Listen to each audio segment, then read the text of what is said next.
Qu'a dit Joe Biden à propos des crypto-monnaies? Ce que Joe Biden a dit sur les crypto-monnaies est-il bénéfique pour le XRP? La victoire actuelle dans le procès déterminera-t-elle le mouvement du prix du XRP? Ne manquez pas de rester à l'écoute jusqu'à la fin pour le découvrir. Les actifs numériques, tels que les crypto-monnaies, ont explosé en valeur ces dernières années, dépassant une capitalisation boursière de 3 000 milliards de dollars en novembre. En réalité, de nombreux investisseurs particuliers ont vu des rendements à 2 ou 3 chiffres, voire plus, sur leurs investissements en 2022. Pendant ce temps, le président Joe Biden vient de signer un décret décrivant un cadre national pour les actifs numériques, ce qui renforce les perspectives à long terme de l'ensemble du marché de la crypto. Alors que le deuxième trimestre commence, les investisseurs se demandent quelle crypto-monnaie sera la prochaine à entrer en éruption. Et, comme vous pouvez vous y attendre, XRP sera l'une d'entre elles à exploser, et acheter XRP en 2023 sera trop tard. Jetons un coup d'œil à ce qui se passe avec le procès XRP de Ripple, tel que rapporté par dailyhodl.com. Le juge qui préside le procès intenté par la SEC contre Ripple a procédé à un ajustement inattendu du calendrier. Selon James K. Phelan, un avocat qui a suivi l'affaire de près, le juge Torres a modifié le calendrier de l'affaire, qui avait été précédemment fixé pour 2023. Le juge Torres modifie le calendrier proposé. Les motions d'exclusion des témoignages d'experts doivent être entièrement briefées avant le 30 août 2022. D'ici le 15 novembre 2022, toutes les motions de jugement sommaire doivent être complètement briefées. Selon Jeremy Hogan, avocat et expert en crypto, le changement de calendrier indique que le juge Torres veut que l'affaire soit terminée pour Noël. Waouh, c'est une bonne surprise. Le juge Torres a repoussé la date limite pour les mémoires de jugement sommaire au 15 novembre suaspont, latin fantaisiste pour parce qu'elle le veut et le peut. Alors, qu'est-ce que je fais de ça? Elle veut que la question de Ripple contre la SEC soit réglée avant les vacances. Phelan a rapporté la semaine dernière que Ripple et la SEC avaient conclu un accord pour déplacer le jugement sommaire et les mémoires d'ouverture de contestation d'experts en août et les mémoires de clôture quelques jours avant Noël. Hogan a déclaré à l'époque que l'accord était le pire scénario pour le procès, et qu'il n'avait jamais vu un plaignant dans une affaire se battre pour la justice. Cependant, Phelan pense que Ripple acceptant le report était bénéfique pour l'entreprise car cela lui a permis de fixer enfin une date et d'éviter tout retard supplémentaire. Beaucoup de gens se grattent la tête pour savoir pourquoi Ripple a consenti à ce calendrier. J'ai le sentiment qu'il y avait un compromis.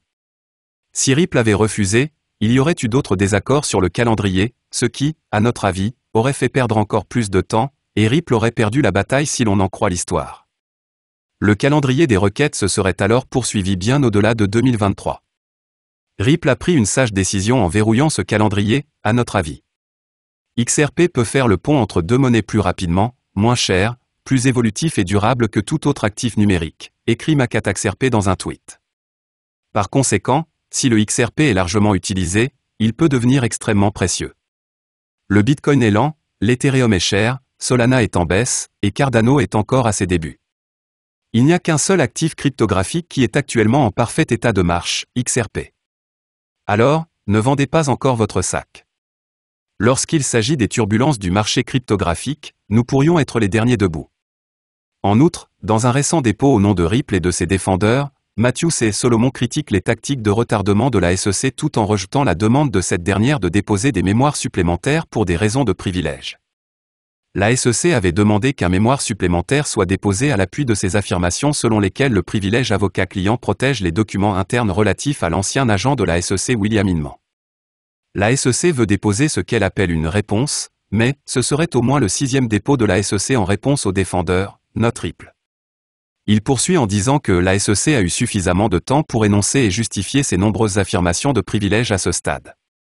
La découverte a été achevée il y a des mois, et les parties sont sur le point de soumettre des documents de jugement sommaire. Les défendeurs seraient lésés si l'affaire était retardée plus longtemps. La SEC soutient maintenant que la dernière année de mémoire, de plaidoirie, de décision de la Cour et leur demande de réexamen étaient tous un exercice académique puisqu'il s'avère que les documents et chacun d'entre eux sont des conversations privées entre avocats et clients, selon le mémo. La SEC avait précédemment informé ce tribunal qu'elle allait déposer de nouvelles affirmations de privilège dans un ultime effort pour empêcher la publication des courriels relatifs à William Inman, l'ancien directeur de la Division of Corporate Finance 2018 de la SEC, la conférence Ethereum. Les défendeurs de Ripple ont demandé une prolongation jusqu'au vendredi 13 mai pour répondre aux nouvelles accusations de la SEC concernant les emails de l'ancien fonctionnaire de la SEC, selon les informations données par l'avocat de la défense James K. Phelan. Malgré les retards apparents dans l'affaire, Ripple peut se targuer d'une croissance record, avec des volumes ODL multipliés par 8 d'une année sur l'autre, selon le rapport du premier trimestre 2022 qui vient d'être publié. Le taux d'exécution annualisé des volumes de paiement de RippleNet a dépassé les 15 milliards de dollars, les clients ayant étendu leur utilisation de RippleNet et d'ODL au-delà des transferts de fonds, y compris les paiements de trésorerie et des PME. Selon Ashish Birla, GM de RippleNet, l'APAC a été l'un des plus grands contributeurs au volume en dollars d'ODL, avec plus d'1 milliard de dollars pour le seul premier trimestre. Les paiements sont désormais possibles sur 25 marchés grâce à l'ODL de Ripple. Ripple Lab vient également de remporter une importante victoire procédurale dans l'affaire XRP.